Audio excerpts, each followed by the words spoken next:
Hello everyone, and welcome back to the world of Era Forbidden. Today we are rejoining Adam and Stephen, who have decided that from now on, well, at least for the foreseeable future, until they have a massive falling out, they'll work together. From Adam's perspective, Stephen's a pariah, so no one's actually gonna believe that he's done anything useful anyway, so Adam can still take all of the glory. Nice. And from Stephen's perspective, he'll probably be slightly better received if he rocks up with Adam in tow. Because, Adam is thought of as a hero. Yeah, that works. Since your last adventure blowing up the demon castle, you two have agreed to take on a forbidden who you found wandering in sort of the wasteland. So our special guest star of the game. So Rebecca always wanted to sort of fix all the engineering problems, sort of reclaim the technology from before everything that happens, before the fall. And she was actually being escorted from one settlement to another by a forbidden, and the forbidden was killed by a whole bunch of angels. And she made a decision to pick up the remnant to save her own life. So she now carries the Kapinga of Health, and everything's really a little bit new for you, Rebecca. Yeah. You don't really understand too much about being a forbidden, or what's involved in it, or what it is that you need to do to be the right kind of forbidden. You'd like to improve your skills, and these two, I mean Adam in particular, you've heard of him before, and Stephen, he's clearly very proficient with his Chains of the Abyss. So you've chosen to go along with those two and sort of be treated as their apprentice, and try and learn the ropes from them, basically. Yeah. The three of you have been travelling for, a fair amount of time. You've dealt with a few small skirmishes, and, you've shown Rebecca the basics of being a forbidden.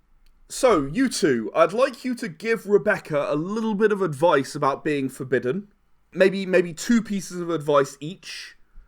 What advice would you give based on your experiences that you've had?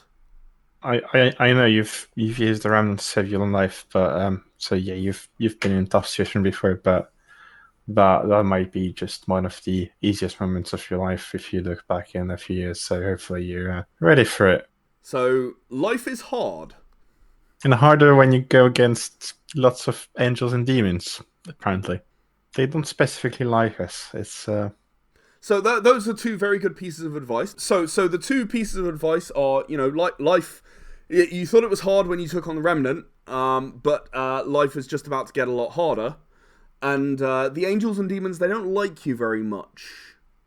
Demons more view you as a tasty morsel.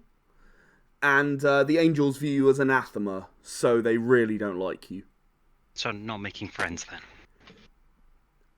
I would go so far as to say that Adam does not like angels very much. I've tried to talk to them a couple of times, but they only spat at me, so now I just killed them. It's like that. I'm afraid I don't think any of them is good now. And Stephen, what advice would you give to your protege?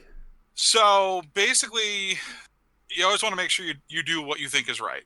No matter what other people view it as, you do what you think is right because, someone's got to do it. I probably, through our time together, explained why people don't like me, and that's okay. So, just to clarify, the reason that people don't like you is... Specifically because it was a town that I am blamed for destroying a settlement. Regardless of my actions having a greater impact on the world and having it be not as terrible because of my actions, I'm in for the things I did. So my first bit of wisdom is to say that believe in yourself and do it right, do it your way. Understand that if you're doing it wrong, well, you're doing it wrong, but maybe you need to believe in yourself and don't let someone tell you you're doing it wrong. The second bit of advice is shoot first, ask questions later. When it comes to angels and demons, don't negotiate. Don't let them sweet talk you. Don't anything. Just that's it. Should we talk about the berserker that almost got us last time and how to maybe not always shoot first, but maybe let them ignore us first? That's a different situation. That is the point where that's a specific situation where something can be avoided by not attacking it. Demons love to eat as well. It's like just Yes, Yeah. there are specific situations where that's not a thing to do, but in general, you want to shoot first, ask questions later. But I think it's also fair that you would have told Rebecca about your last adventure, and about the fact that sometimes you'll come up against numbers that you can't defeat Yes. in a head-on attack, so you need to be a little more careful and sort of think before you attack. But I was more referring to the fact that encounter with the angel that was chained up, where we were trying to like be like, "Hey, the enemy of my enemy," and they're like, "You're still my enemy," and we're like, "All right, bye." So that could have gone very differently if the angel had tried to like convince us to let him out and then had jumped us. So It could have done. Fortunately, it wasn't a very smart cookie. So, Rebecca, I don't know what you've taken away from all this advice that they've given you, sort of mostly in isolation, because you've not come across anything too threatening to date. You know, a few minor demons, couple of small angels, that sort of thing. By the sounds of it, if you survive long enough, you get really, really jaded. Yeah, I think that's probably valid. Yeah. probably. That's pretty much the takeaway from all of this. It's like, I'm a grumpy old man, even when I'm not that old yet. Because Wow. Yeah, I'm 27 apparently currently. Actually, it's like, well, Wow. I'm 42. really screwed up. Yes. yeah, but you act like twice that. Adam's a young whippersnapper. Get off my lawn or I shoot you. Yes. Actually, you're on my lawn, I shoot you, and then tell you to get off my lawn. That's actually advice I just gave you. That's what I mean. How grumpy old man can we get? Okay, so you're traveling through the ruins of a city. There are skyscrapers all around, you know. Do you consider yourselves hiding or on the hunt while traveling through this city? I mean, how are you guys behaving? I'm out in the open on the hunt. So I like to kind of be looking for something, but at the same point, this kind of area we can get in over our head pretty quickly. So cautious, but not quite hiding and like running for cover. Yeah, not exactly walking down the center of the street or anything, but you're focusing more on looking around than you are on stealth. Yes. Okay, so I'd like all of you to roll me an intelligence and investigation to kick off, please. Threshold 7.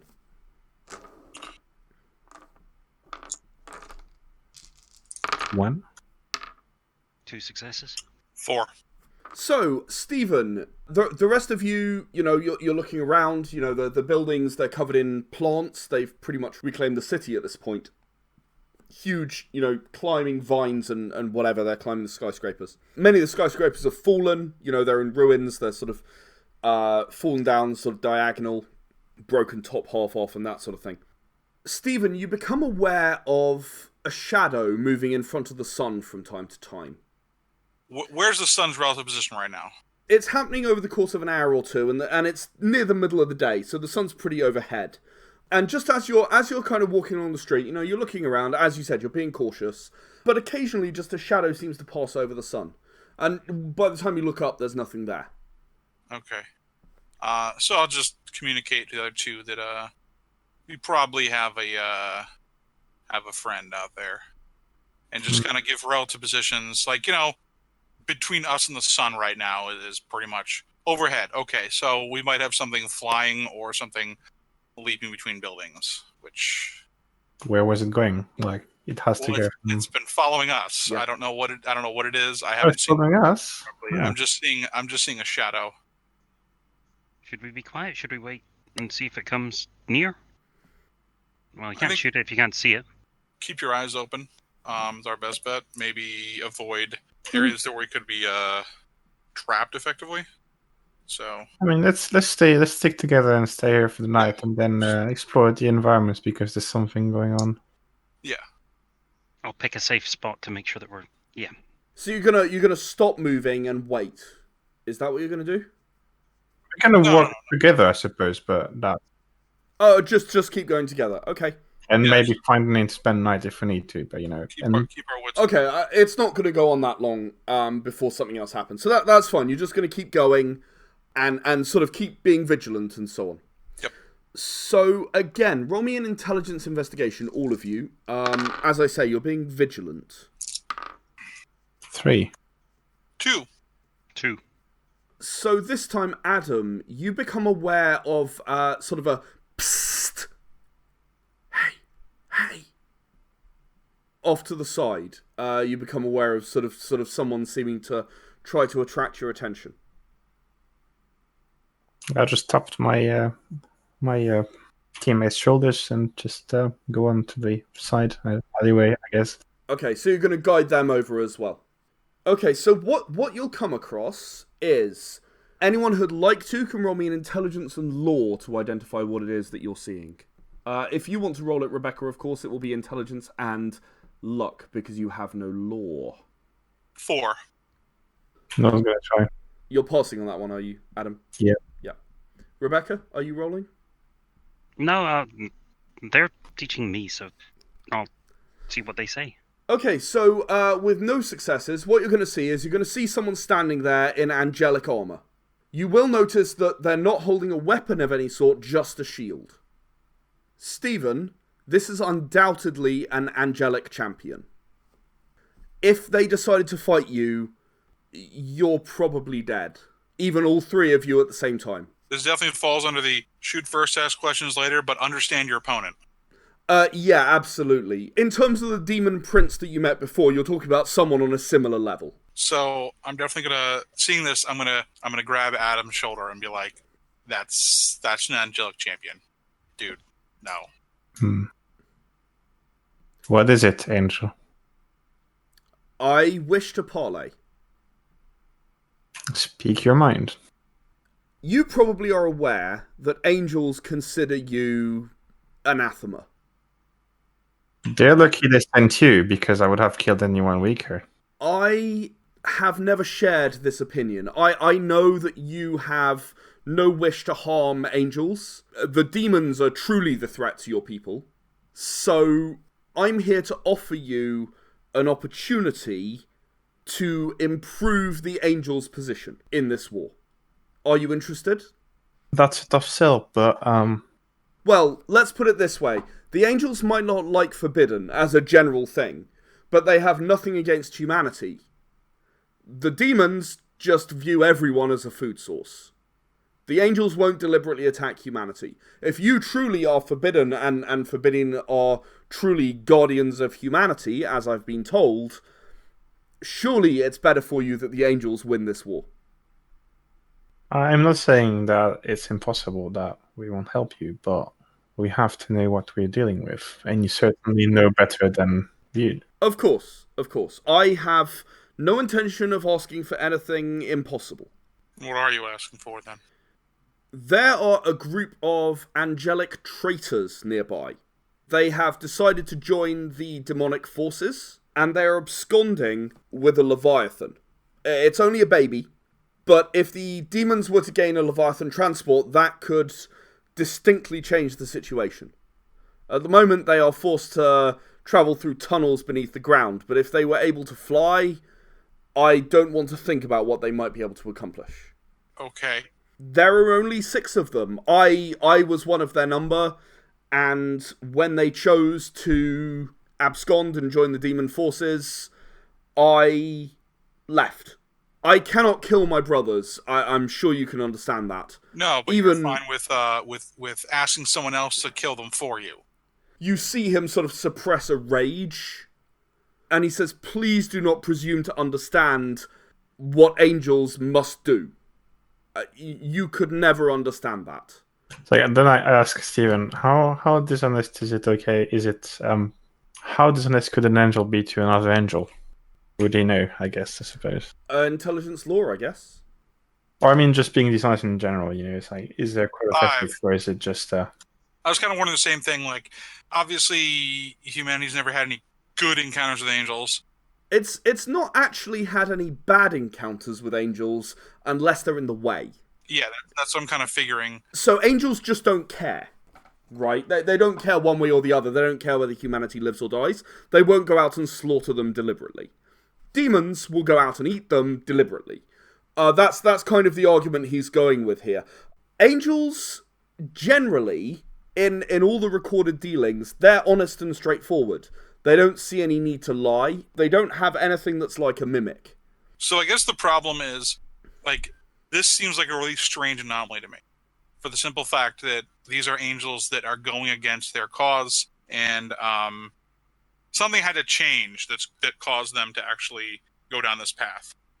Do you want to ask him about it? Yeah, I want to know like all of all of my dealings with angels and demons over the past. I've never seen angels and demons working together. What would cause an angel to fall to such a level where they would work alongside demons? Let us sit together, and I will try to explain to you what happened. Mm-hmm. Become forbidden.